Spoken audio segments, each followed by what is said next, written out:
Hey tea heads, this is Don from Mayleaf. In this video, brewing Hou Kui grandpa style. In this video, I'm going to introduce you to this tea, we're going to scope it, and then we're going to taste it grandpa style. This video is going to go under the tea masterclasses and the single tea tastings playlist. If at any point in time you enjoy this video, then please give the video the thumbs up. The more thumbs in the air, the more tea videos are going to come your way. And if you haven't subscribed to our YouTube channel yet, then go click that button. So, some of you may have already heard of Hou Kui. Hou Kui is also known as Monkey King or monkey picked tea. It's a relatively new tea, invented around 100 years ago, so the early 1900s in Anhui province. This tea has a few legends behind it in terms of its naming. One of the legends is that a farmer discovered a monkey that had passed away and buried that monkey, and that monkey blessed the farmer by giving him some visions when he was sleeping to go into the forest and find this special tea plant to produce this amazing tea. The second story is that birds were flying and they dropped seeds from the heavens down onto the mountains of Anhui province for this special tea plant. But the farmers felt that the trees were growing in areas that were too dangerous for them to pick, and so they sent specially trained monkeys with their perfectly padded fingers to scuttle up the trees and pluck the tea and bring it back to the farmer. Again, that's not true. Anybody who tells you that it's really monkey picked tea is telling you a lie. But monkey picked became something that became designated to high quality tea, and especially this Hou Kui tea.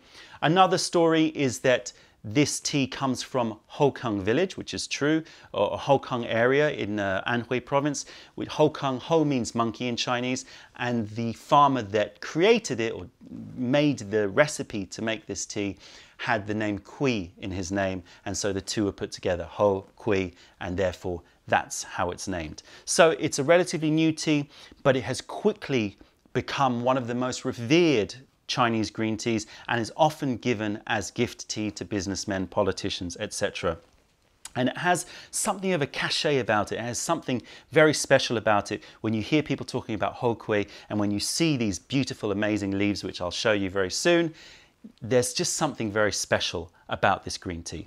Anyway, let's scope the tea. So the season for this is obviously, with all green teas, the high quality is spring picked. There are summer picked Hou Kuis, I would avoid them.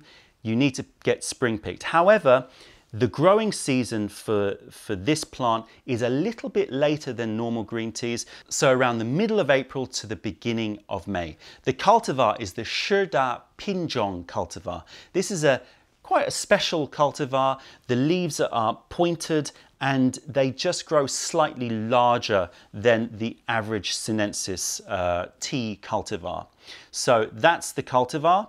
The origin, this comes from Anhui province, and specifically from Houkang, which is in Taiping County. So Taiping County, Anhui province, Houkang is the name of the area, and there are a few villages around Houkang. Houkang means monkey pit, and so that is really the only place to get proper Hou Kui. P stands for picking and processing. This is a very labor-intensive tea. Around 1 kilo of this tea is about 20,000 pickings. So it's a very light tea, and therefore you need a lot of it in order to make 1 kilo, but also it is very labor-intensive. So what they do is they pick the bud, and usually about 3 or 4 leaves. They pluck them, they bring them back to the processing area where they're going to make the Hou Kui. They then refine the plucking, so they'll pluck the coarse leaves off, so that usually leaves a bud and 2 leaves, maybe a bud and 3 leaves, depending on how tender the leaves are. And then they wither it slightly to allow it to soften. Then they pan fry it, and they pan fry it over a hot heat, but very, very quickly in order to fix the green, in other words, deactivate the enzyme in the leaf that causes oxidation. And then after that, they hand flatten them on meshes, and then they cover the mesh. So you see this crisscross pattern, and I can quickly show you hopefully some of this crisscross pattern. Let me see if I can find one that is particularly crisscrossy.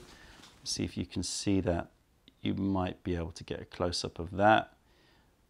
Oh, let me see a bit closer. So what they do is they flatten them by hand, so they lay them all out by hand over a silk mesh or some sort of cloth mesh, and then they cover it with another cloth mesh, and then they clamp them together, and then they roll them with these rollers. And what that rolling does is it starts to extract some of the essential oils. It makes the tea more flavorful, and then they dry them, and they dry them in racks at different temperatures, starting at a hotter temperature around 100 degrees, and then a bit more than 100 degrees Celsius, and then they reduce the temperature by moving the racks around in different ovens. And the whole baking process takes about an hour and a half. After that, they then will cure the leaves sometimes. They'll sometimes put them in containers to draw more of the moisture out.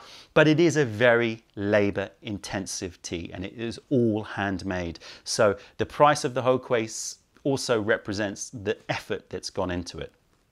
Finally, in our scoping, E stands for elevation. Just like most teas in this area, this is not super high elevation tea. We're talking about 350 to 450 meters. But what they want is to pick, what you really want is to find tea that is picked from the north side of the mountains, because there's more mist there, there's less sun. It means that the tea grows slower and therefore can be rich and flavorful, but without developing too many of the catechins, which make the tea potentially go more bitter. So what you want to look out for Hou Kui is long leaves around 3 to 5 centimeters. You want to see that it's relatively translucent or very light, so you can see how the light can really travel through this leaf, and you can see that it's a nice light green. Obviously, where the buds and the leaves are compressed together, it's more dark, but if you look down at this part here, you can see how light green they are, and you can see how sharp and pointed these leaves are. So this is from the right cultivar, which is a Gencha, a pointed cultivar of tea. Okay, so we've scoped the tea. Now let's taste the tea. Now, normally I'd be brewing this Gongfu style, and I want to make it very, very clear from the outset that I still believe that with any teas, the best way to taste the flavor is Gongfu style. But Grandpa style or glass brewing is something that's very popular in China, and there are some teas that I think are suited to Grandpa style or glass brewing, and this is one of them. And the reason is because this tea is grown in relative shade. As I said, it's grown mostly on the north side of the mountain where there's a lot of cloud cover, and so it doesn't get a huge amount of sunlight, and because of that, it is more delicate, it is more light, it hasn't developed those catechins that are in other green teas, especially teas from Zhejiang or from Sichuan or from Japan. It hasn't built up so much of those catechins, and therefore it is less susceptible to going bitter when it is kept in hot water for a long period of time. And that is why this tea is suitable for Grandpa style or glass brewing. So let me show you how to do that. So Gongfu style, I'd be recommending around 2 grams per 100 ml. But for Grandpa style, we are going to be using about a 300 ml. It's 400 up to the top, so we're not going to fill it to the top. So about 300 ml. And I'd be looking at something like around half a gram to a gram per 100 ml. So I'm going to eyeball it here, and I'm going to say this is probably about 2 grams. So it's amazing. One of the amazing things about this tea is that the leaves look very large, but because if they're good quality, they're very, very thin. They're extremely, extremely light. So this quantity here is around 2 grams, and I would say that's about around 8 leaves. Now, hot water. We're brewing with about 85 degrees here. So green tea temperature, 80 to 85 degrees. And you pour in a circular motion, if you can, just to try and agitate the leaves. And as I said, we're not going to go straight to the top. And immediately, you can see that the leaves are starting to soften up, and the liquor is starting to change color, but it's very, very light. It's a really, really light tea. And this is what I love about this tea. The reason I love Hou Kui is its lightness. Now, if you look at provinces in China and you look at Zhejiang province, you look at Sichuan province, you look at the other green tea growing provinces, they differ from Anhui because Anhui teas just seem much lighter, much purer.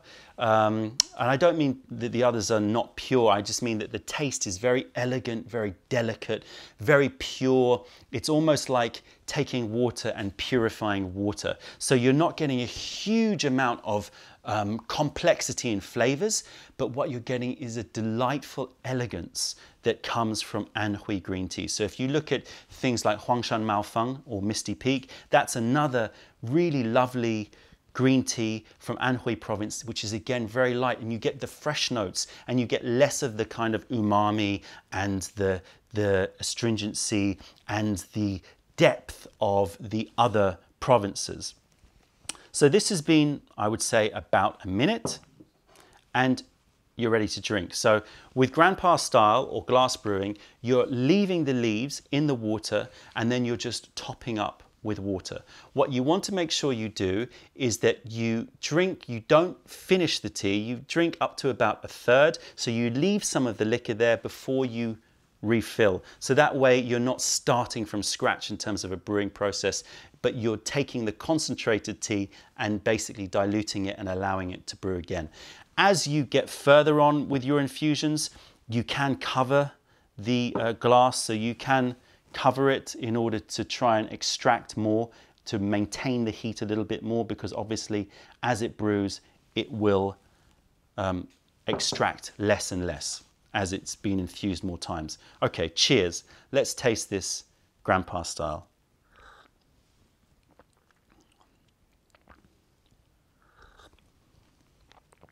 So you can see the color is very light. It's a nice, light, vibrant green, and obviously that's going to change as it brews for longer.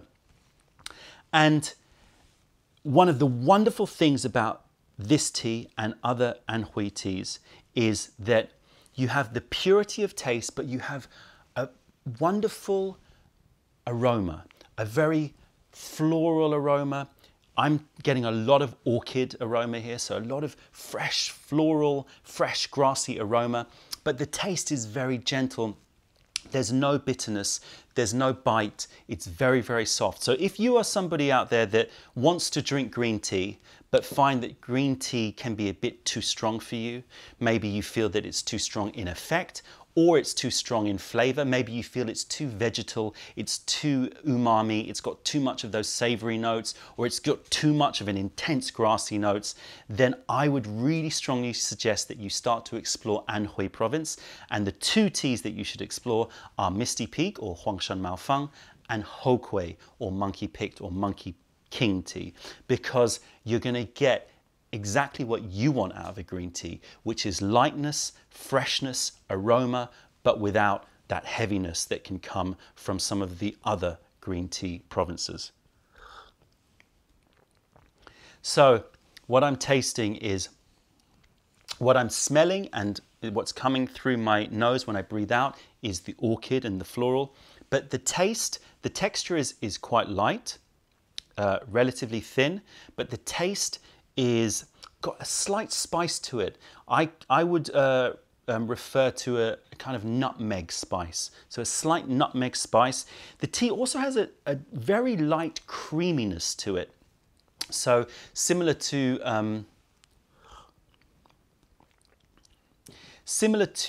a milk or like an egg custard, but a very, very, very light with a sprinkling of nutmeg over it.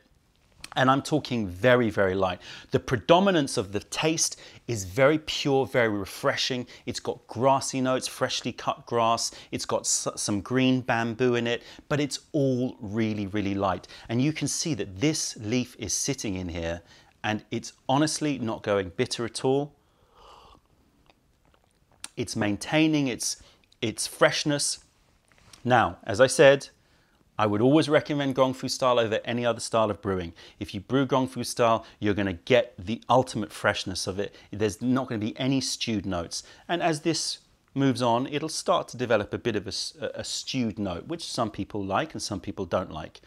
But it's a great way to drink tea because there's nothing to it, right? You've got your glass, you get your thermos or kettle of hot water, you just keep refilling throughout the day.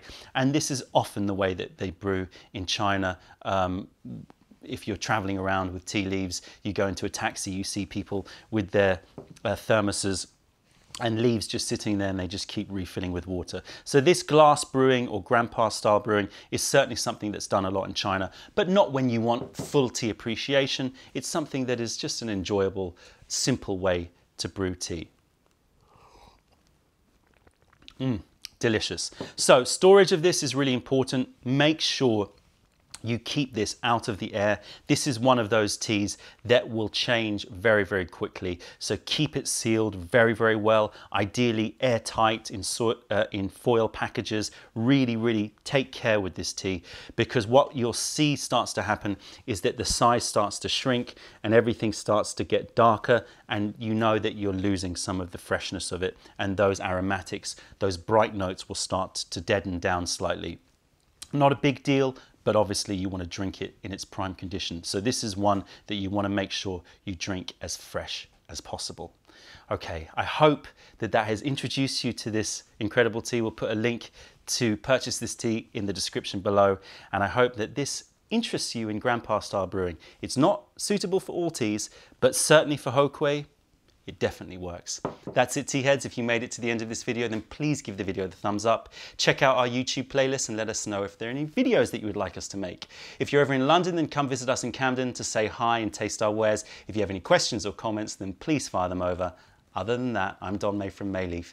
Thank you for being a part of the revelation of true tea. Stay away from the tea bags. Keep drinking the good stuff and spread the word, because nobody deserves bad tea. Bye.